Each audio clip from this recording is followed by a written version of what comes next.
Y'all, we live in difficult times. There's war, political unrest, the pandemic, poverty, families being torn, communities ripped by gun violence and people dying every day, police, injustice. It's all bringing so much pain. But y'all, we can look inside our minds and we can understand who we are, become better, and do this thing like we've never done it before. But it all starts with our mental health, and I know we can do it. I believe in you because I believe in me, and I believe in us.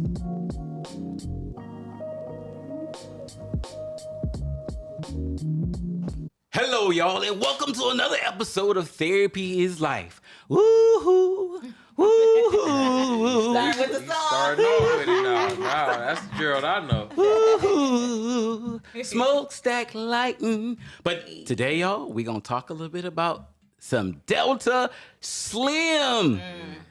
Shucks, man. Great character. Man, that brother can act. Yo, seriously, y'all. But before we get too deep off into this, I want to ask a question, and maybe we can answer this question at the end of this episode. So back to the lesson at hand. So the question is, what substance that people regularly use count for more deaths than any other drug? You ain't got to answer that question right now, but I want y'all to think about it. I want y'all to think about it. So look, we at this again. Yes. So talking about sinners. So what y'all thinking about? What y'all thinking about Delta Slim? Who is this guy, man? Hey, he the good uncle. Hey. I mean, he's a familiar character. Yeah. I can say that. Yeah, he's definitely a familiar character because there's a level of wisdom and warmth around him. But then there's also like knowing that this brother got a story. He done lived some life. He done seen some of the worst of times, you know. And then it's kind of like he's overcome certain things, but certain demons he's still fighting. Right. Yeah. You know. Right. And he don't hide it. I think that's like almost like one of the strengths to him. Like you can see it, it's apparent. He talks about it. Yeah. You know what I mean? He's like he gets emotional about it. He shows you. And you know, I know like my family, like it's like that older uncle that you get, the unc that like come through and you know he does all the things, but like he also lived a real life. No doubt. You know, and he tells you about those experiences. So I think he's like multifaceted. Like he's a great representation of like the summary of life, like the ups and the downs. Yeah. I met this guy when I was in college named Dwayne, and he was a painter, man. And he'd had some stories, some challenges, but he was so intellectually endowed and had so much information. Yeah. And so I would go to the library with him. And he'd be pulling out all these different books that I never heard of and telling me all these different stories. And now I'm like a sponge, like boom. Like I had never heard of Josephus and the Jews. Like I wanted to read that book. Like he put you on to it. Yeah, he put me on to it. Like, Dwayne, man, he was dope. He had some challenges, like I said, but Delta Slim reminded me of him. You know, like his name is Delroy Lindo, right? Yeah. Lindo. The actor? The actor, that's his name. Right? Yeah. And when I saw him in this particular role, it made me think of the role he played in Malcolm X. Do you remember he played Archie? Too? Oh, okay. Yeah, Right. Yeah. Who Malcolm saw at the juke joint. Yeah, at the juke joint. He was like one of the biggest gangsters. Yeah, but the thing about Archie that was so important, Archie was always, he liked to remember things. He was keen on remembering things. In numbers, he swore that he never forgot numbers. It was like his self-esteem, his self-concept was built on this idea. Look, I don't ever forget numbers. Like, I get the numbers right. Right. Yeah. And Malcolm got him. And then Malcolm got him. It was like it was his rep, and he wanted to get rid of him. Exactly. Nah, he played the heck out that role. He played the heck out that role. And remember towards the end when he became a fiend, right? And he was, when Malcolm went to visit him, he was like, Malcolm, you know, I didn't want to kill you. It was about my rep. It was about my rep. And then I see him in this movie, the emotion that he brings, the realness that he brings to this particular character. And one of the things that really got me was his love for the blues. It was like, oh no, it was apparent, man, how connected he was to the music. Like, he literally embodied blues for real. Like, his life told that he was that type of musician. You know, a black man who had lived some life and, you know, probably had relationship issues, you know, who knows if he had children, you know, parental issues, and just, you know, trying to survive in the society that was spitting him out. But his music was his gift. And so he utilized his music, you know, to just share his gift to the world. You know, that was his connection. No, I think it was his gift and his escape too. And his escape, for sure. It was a gift and his escape. Like, he was so deeply ingrained with it. Like, they had that scene when they're in the car and he's telling the story, and the way that he was able, like, you felt like you were there. Like, you were like, dang, I can't believe that. You know what I mean? And then he go back to it, but then he would go back to his music, right? I'm deep diving back into this music. That or the liquor, but I know that's coming up. Yeah, but so when you think about his story, though, he had so much pain. Again, there was the pain because in the trauma. Now, and when you think about like when they was in the car and he told the story about being on the chain gang. Yeah, the chain gang, yeah. And then he talked about how they used to get together and they would go to these different white people's houses and they would play the blues. Yeah. But this is one of the interesting things about that. Just when he talked about it, he also gave the suggestion that they really was trying to act like they didn't like the blues, but then they would invite them to their houses to play their music. Right. And then they would trip it up because they would throw the timing off for him. And then he talks about how they made money, and one of the guys had made enough money and he was going to leave, I think get married, and he had so much money, but when he was leaving, remember that story? The people they saw the black man with all that money. They tried to ask him where he got the money from, and then they was like, oh, you stole that money, and then they beat him to death. Wow. Yeah. And Delta Slim, man, he was that was part of his trauma story. Remember, he just started doing it. Went back into it. Went back into it. But I also think his it was spiritual for him too, because I believe he said in the movie that, you know, we came from Africa with this. This wasn't something that somebody, you know, gave us. We came from Africa, so he connected the dots. He wasn't a griot per se, but he had that deep rooted connection to the soul of the music, and that's why he was able to see that in Sammy though. As soon as he heard Sammy for the first time, he knew, oh no, that he's got it though. Yeah. Okay, so now since you said that, I want to ask this question because this is getting good. Is it possible he was a griot, but his light had become so dimmed by the things he had experienced, and he had gotten so consumed in alcoholism that he couldn't radiate that to the degree Sammy could, because Sammy was young and hopeful, and more pure. And and he was in that different space where when Delta Slim saw Sammy, he not only heard him, but he saw himself when he was younger. Right.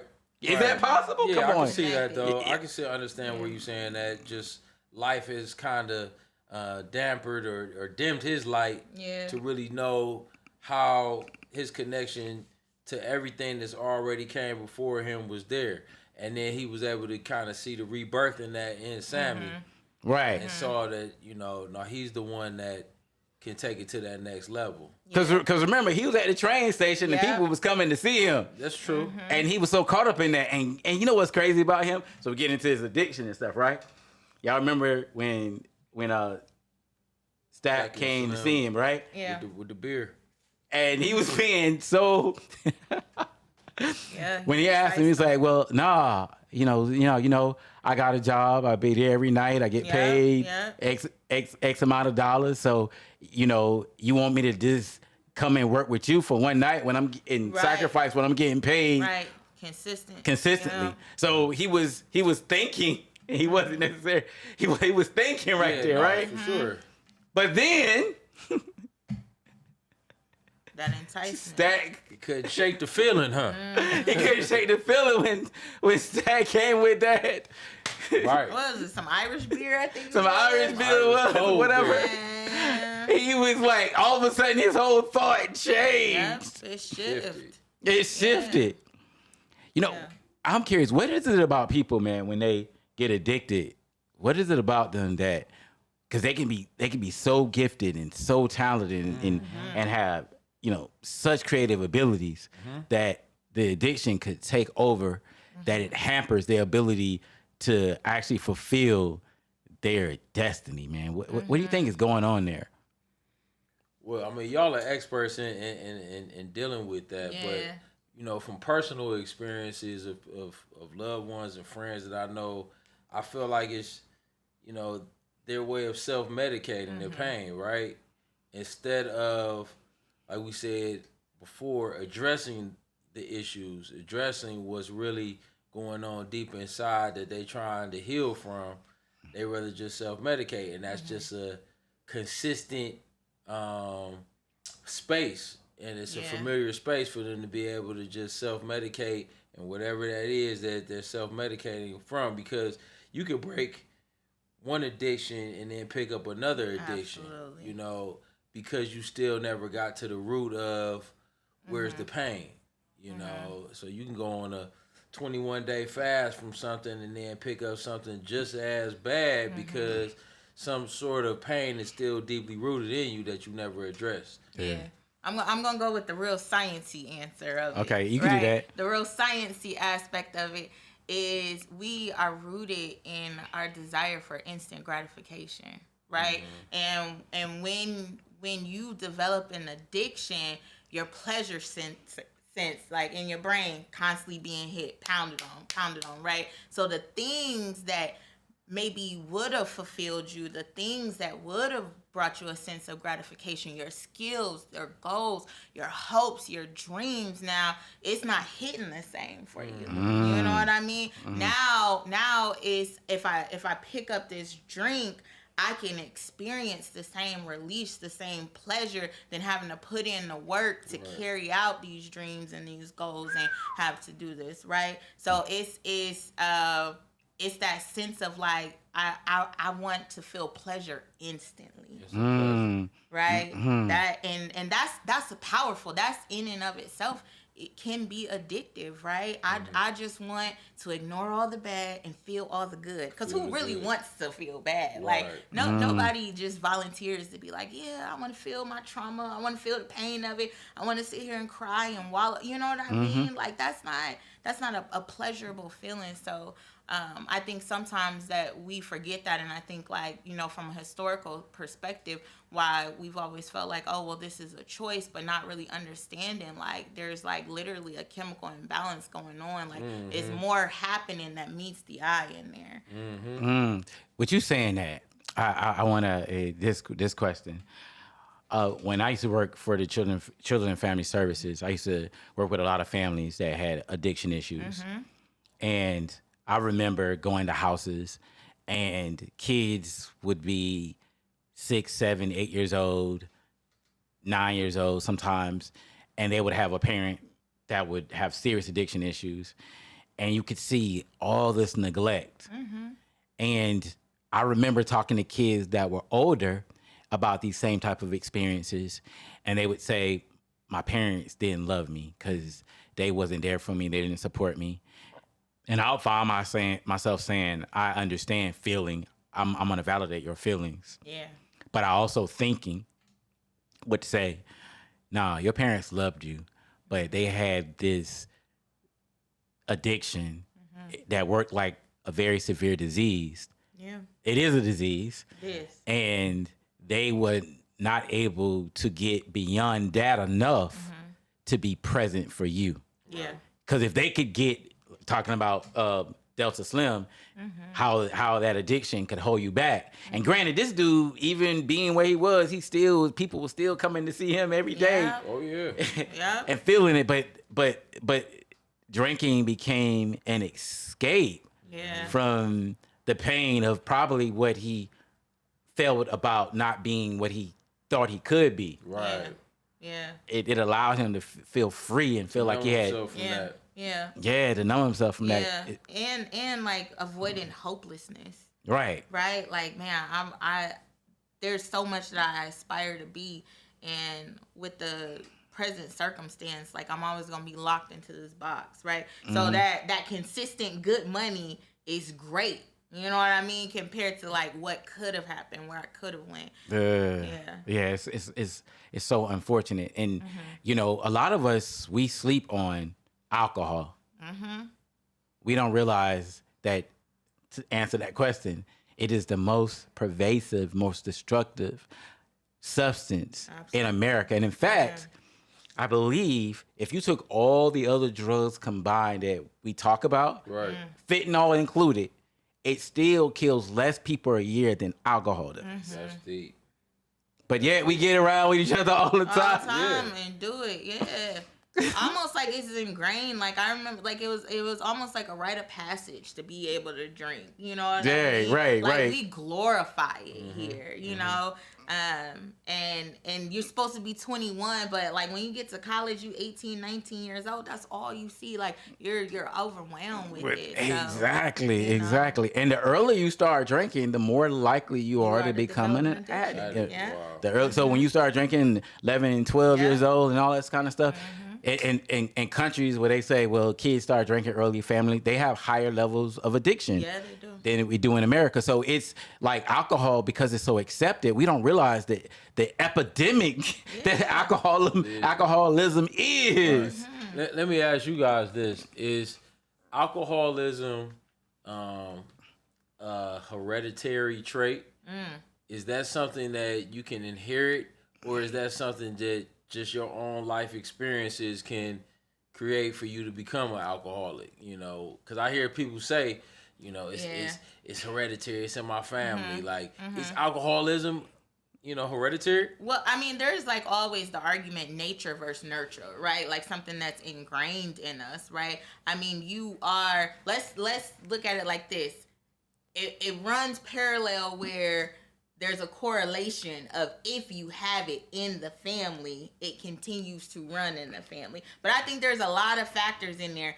If you grow up and you're 6, 7 years old and your dad's your hero, and every, you know, Friday, Saturday, Sunday night, him and your uncles come around and they drinking and they having a good time and they laughing, and you seeing that, and that's what you grow up with, you don't look at that as bad. Right. You know what I'm saying? Like, you don't process it like that. So I think like there's arguments on both sides of it where, you know, it can be looked at as that, but it does, there is a correlation that shows like, hey, if your parents suffer from it, if your grandparents suffer from it, there is a higher percentage or a higher chance of you developing that addiction. And I think like sometimes we have to be mindful of it. And some of us have like addictive personality is not a real thing. Okay. I just want to put that out there. Really? Addictive personality is not a real, no DSM-5. That's not a real thing, really? Right? Okay. It's not. I know we say it like, oh, I got addictive personality, right? From a scientific perspective, that's not a real thing. Now, can it make sense? Absolutely, right? When you think about it, right? There's just some traits and characteristics where people become more accustomed to something. But I also think it ties back into that pleasure center. Like, what are you pleasuring? What are you getting gratification for? So I think we got to like remember that. Yeah, exactly. And I think our culture pushes it so much because drinking is everywhere. Yeah. But I was thinking for a second, and I want to say this before we got too far away from it. Go ahead and cry. It's all right. If understanding that you need, babe, you got it in me. Oh, Minute Large, right? Minute Large. Cleveland to you. It's so in our culture, man. Like, and it's not just about alcohol. But like we want to take something for every pain, every issue we have. We want to take something. We want to take something. Let's get something. Versus realizing, sometimes maybe I just need to lay down. I need to slow down. I need to stop. We don't want to be alone. So like, okay, I gotta find something to comfort me. Versus being maybe you need that time alone. Sometimes our spiritual self works best when we get alone because that's when we can talk to our higher power. But when we got people and things all around us, our mind get clouded up and we can't hear nothing. Anyway, we're not going to go to church here. But maybe even that connection is like connected to capitalism, right? Because everything, all the fixes require you spending your money to get it. Right, exactly. I know that's what's driving the pharmaceutical companies. Oh, yeah. That instant fix. This is what's going to be the remedy for you instead of finding a natural, free, and a lot of times, method to be able to fix yourself. Yeah, exactly. Yeah. I think I remember taking this class and the presenter was like, what's the difference between a drug and a medication? And it's crazy because, like, we'll say, oh, well, medications are good for us, right? But really, if you think about the difference between a drug and a medication, it's just because someone put a label on this and said, hey, we're prescribing this to you and this is good. But it's still an escape, right? It's still something for something else versus, like, having to go that natural path, you know what I mean, that we've gotten away from. And to really heal whatever the issue is. It's really just like a false. So the exuberant capitalistic machine creates the environment to create everything that we want. We have to pay for it. Yes. And so whatever side effects, how it harms us, it's kind of pushed to the side. So even with this whole new thing with marijuana and how it's been legalized and legalized to some degree, and now you can get it from the dispensaries and all that kind of stuff. That was for capitalistic purposes. Absolutely. And so we probably won't really understand for years really how it impacts people.